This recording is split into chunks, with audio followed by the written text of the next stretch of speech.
ابراہیم علیہ السلام اپنی بیوی ہاجرہ کو جس بیابان جنگل میں چھوڑتے ہیں جس کو مینا کی وادی کہا جاتا ہے، اس وقت تک ان کو معلوم نہیں ہے کہ مجھے یہاں چھوڑ کر یہ چلے جائیں گے۔ ہاجرہ کو وہاں چھوڑتے ہیں، اسماعیل کو وہاں چھوڑتے ہیں۔ ہاجرہ کے پاس صرف تھوڑا سا ستو ہے اور تھوڑا سا پانی ہے۔ اپنی بیوی ہاجرہ کو اس وادی میں چھوڑتے ہیں اور وہیں اسماعیل کو اور چلنے لگتے ہیں۔ تصور دیکھنا بھی، ایمان کا تصور دکھاتے ہیں اور ایمان کے ساتھ بنیاد دکھلاتے ہیں آپ۔ چلنے لگتے ہیں، ہاجرہ نے آواز دی، ابراہیم مجھے کہاں چھوڑ کر جا رہے ہو؟ ادھر کہاں؟ کوئی جواب نہیں۔ ہاجرہ نے دائیں بائیں دیکھا، درخت تو نظر آ رہے ہیں لیکن درختوں پر کوئی پرندہ بھی نہیں بیٹھا۔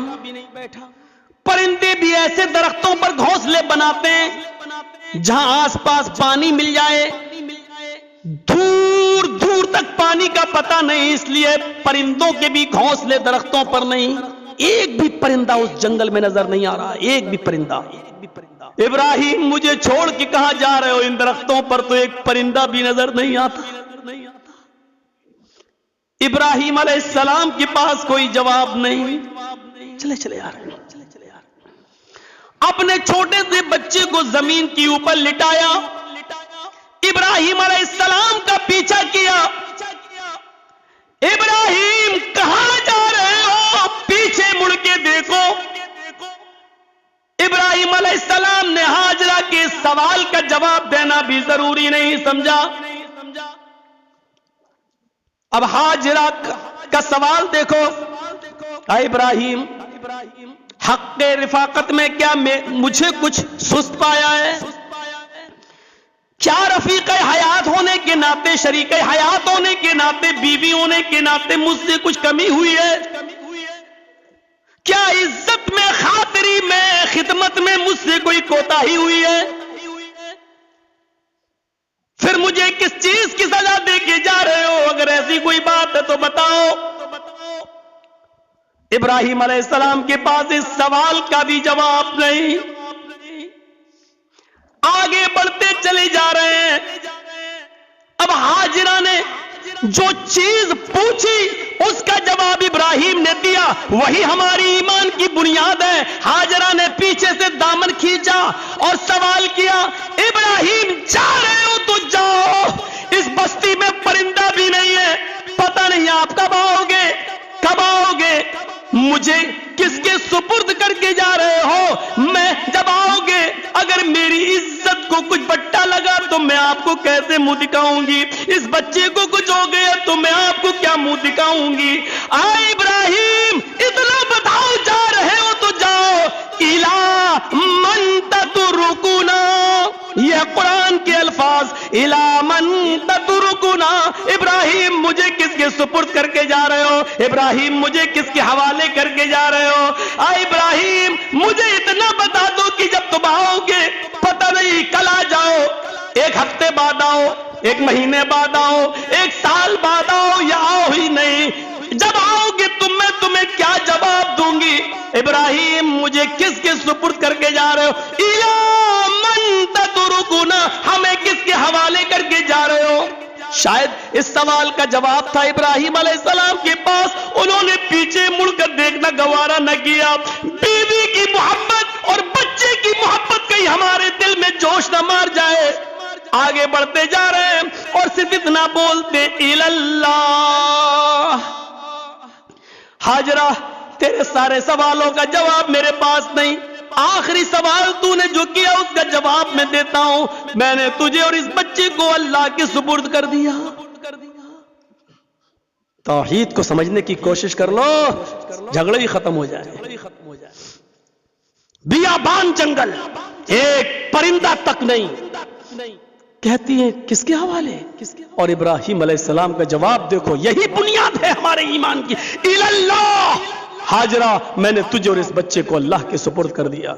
جب یہ سنتی ہے تو چہرے پہ مسکراہٹ آ جاتی، اور جانتے ہو پھر ہاجرہ نے کیا جواب دیا؟ یہ ان کے ایمان کی بنیاد۔ اس کے بعد حاجرہ نے جو جواب دیا قرآن اس کو بھی نقل کرتا ہے. اب حاجرہ نے پیچھے سے دامن چھوڑ دیا. اب آپ جائیے جہاں جانا ہے. ایک دن بعد آئیے, ایک ہفتے بعد آئیے, ایک مہینے بعد آئیے, ایک سال بعد آئیے. اب آپ کی مرضی ہے. جب آپ نے مجھے اللہ کے سپرد کر دیا ہے, اللہ کے حوالے کر دیا ہے, ابراہیم اب آپ اطمینان سے جائیے, اپنا کام کیجئے, بیوی اور بچوں کی طرف دماغ مت لگائیے گا. اگر ذہن لگاؤ گے, ادھر ٹینشن لوگے تو اپنا وہ کام نہیں کر پاؤ گے جس کام کے لیے جا رہے ہو. ابراہیم خوشی خوشی جائیے. اذن لا یضیعن اللہ ابدا. جب آپ نے ہمیں اللہ کے سپرد کر دیا ہے تو ہمارا رب ہم کو ضائع نہیں کرے گا, ہمارا رب ہم کو برباد نہیں کرے گا, ہمارا رب ہم کو ضائع نہیں کرے گا, ہمارا رب ہماری حفاظت فرمائے گا. اذن لا یضیعن اللہ ابدا. ہمارا رب ہم کو ضائع نہیں ہونے دے گا. آپ جائیے, ادھر ٹینشن مت لیجئے. اپنے شوہر کی ہمت افزائی کر رہی ہے, حوصلہ بڑھا رہی ہے کہ بیوی اور بچوں کی طرف. انسان ودیش میں پردیش میں چند روپے کمانے کے لیے جاتا ہے تو سب سے زیادہ اس کو ٹینشن اپنے گھر کی ہوتی ہے, اپنے بیوی اور بچوں کی ٹینشن ہوتی ہے.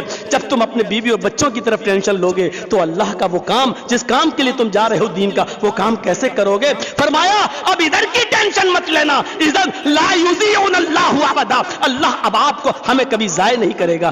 جائیے. یہ تھا ایمان کے ساتھ بنیادی رشتہ.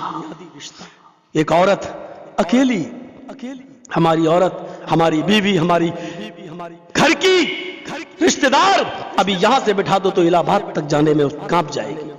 اکیلے, میں یہ نہیں کہہ رہا ہوں کہ اکیلے سفر کرائیے, لیکن اس موجودہ دور میں بھی اکیلے سفر کرتی ہے تو باپ کو طرح طرح کے خیالات پیدا ہوتے ہیں. پتہ نہیں خیریت سے پہنچے گی یا نہیں پہنچے گی, پتہ نہیں.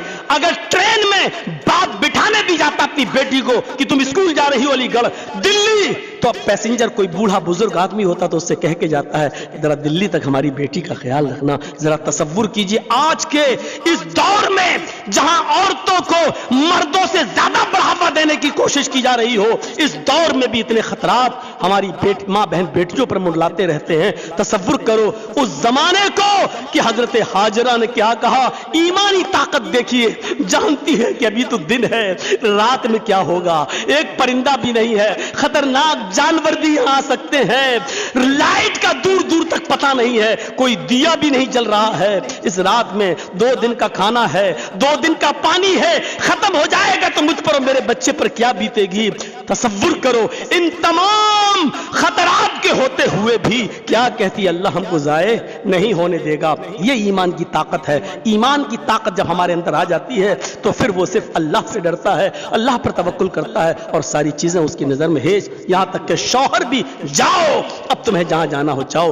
اب حاجرہ نے ایمانی جواب دیا اور کیا کہا, اللہ ہم کو ضائع نہیں ہونے دے گا.